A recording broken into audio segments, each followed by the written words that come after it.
Hey, this is Anthony Davis with Health or Hoax, and in today's research highlight, we are looking at an article called Sticks and Stones: The Impact of Language in Musculoskeletal Rehabilitation. This is a viewpoint or a commentary article, which, unlike randomized controlled trials or meta-analyses, the point of this is not to attempt to determine cause and effect. This is valuable to consider a new perspective, look at some research on a topic, and see things a little bit differently, challenge some of our current biases, and encourage us maybe to let go of some of the old dogmas that are no longer serving us. So it's meant to raise questions. So the title of the article immediately pops out in my mind, this Sticks and Stones. You know, kids say sticks and stones can break my bones, but words will never hurt me. And that phrase encourages a lifetime of behavior that ignores the impact of our language on not just ourselves, but on the people that we use that language against. So if I use harmful, hateful language towards another person, I can cause them real damage, not just to their mental health, but honestly to their physical health as well. And there's a huge body of literature on this. So if, as clinicians, doctors, healthcare students, yoga teachers, personal trainers, anybody who interacts with another person on a daily basis in regards to their health, especially in those roles, but honestly, all people, our language with the people we interact with can cause harm if we're not careful with it.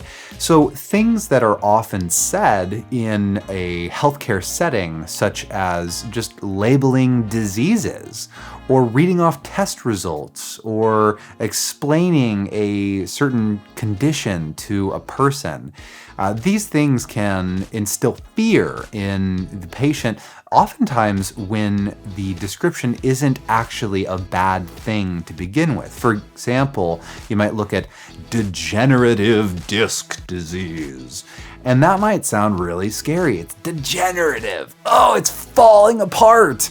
It's a disease. Oh, and it's in my discs, in my spine, which people don't understand that their spines are not fragile. They're actually very resilient. So it's a very scary thing. But degenerative disc disease is actually not a big deal. It happens to everybody. It's part of normal aging. It's really not a big deal. So scaring people by using these words is not necessarily going to lead to good outcomes. It's going to make people afraid of their own bodies. So this article gives a table, and it suggests that we maybe look at some of the words that we're using, and it provides alternative language that maybe we could substitute instead of these harmful or nocebo being the opposite of a placebo, nocebo being our words actually have harm, unlike a placebo that our words might lead to contextual healing effects. So some examples from this article would be, maybe instead of saying wear and tear, maybe we say normal age changes. Maybe instead of saying bone on bone, which sounds really scary, like bones are crunching against each other, and it's not even that accurate. Maybe instead of that, say there's a narrowing or there's a tightness in the area. And that's okay. Maybe instead of saying damage, oh, you've damaged this thing, you can say there's some repairable harm. Maybe instead of saying there's a bulge or a herniation, which is a pretty dramatic language, maybe we can say a bump, some swelling, because that's really all that's happening anyway. Maybe instead of saying big fancy medical language like paresthesia, which is kind of a high-level word that most people don't really understand, say altered sensation, because that's what that is. And maybe instead of saying negative test results, oh, the results are negative. Ooh, it's negative. Ugh. Now I've got a negative attitude about it. Maybe just say, hey, everything appears normal.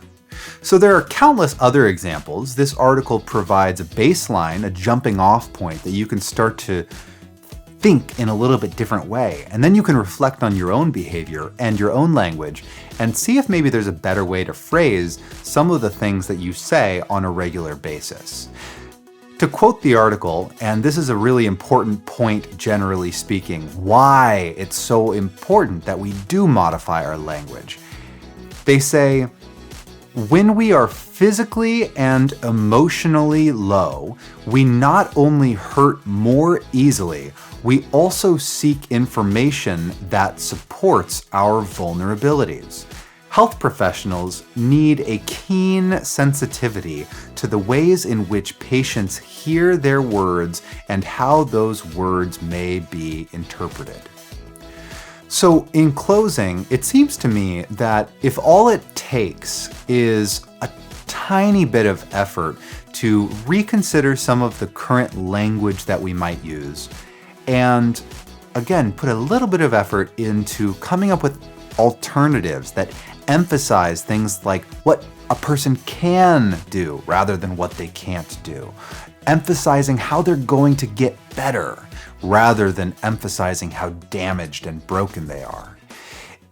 That little bit of effort, if it can add some contextual healing effects to my future interactions with patients when I do graduate and get a license, then why would I not do that? And for those of you who are currently practicing or seeing patients or seeing clients or seeing students on a regular basis, consider the impact of your language and consider how little effort it takes to stop for 2 seconds. And instead of, for example, an example that personal trainers and rehab people are saying a lot, oh, your glutes aren't firing or your glutes are weak. That's a pretty negative thing to say, and it's not exactly true. So maybe if it just takes a tiny bit of effort for me to say, hey, we're going to focus on reminding you how strong this area is. How easy is that? Why would you not do that? So please read the article for yourself. It's a short one. It's got a great table that you can use for reference. Please comment below, subscribe to our channel, like this video, and tell us what you think about this. What are some phrases that you have been using that maybe you could modify? Give us some alternatives. I'd love to hear your suggestions. Thanks for joining us on this episode of Health or Hoax.